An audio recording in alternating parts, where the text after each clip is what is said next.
They're coming down now. As you can see there against the trees. It's coming down pretty hard. Yeah, that's practically like a blizzard at this point. That would be considered. That's strong enough to be considered a blizzard. That's about blizzard strength. So if you ever want to know what a blizzard was, that would be considered a blizzard. So if that keeps up for several hours, that would be some serious damage. Serious damage there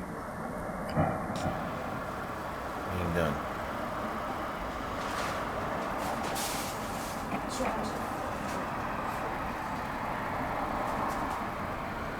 Wow, look at that. Wow.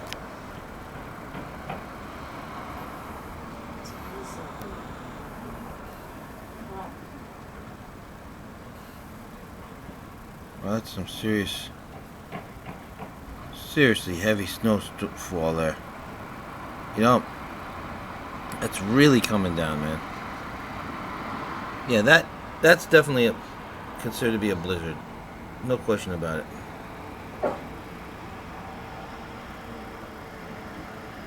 That's a blizzard. The blizzard of Gwangyang. Pearl Harbor Day, 2012. Around 11:15 in the morning. Wow. Look at that. It's coming in our apartment, you know. Wow. Big time.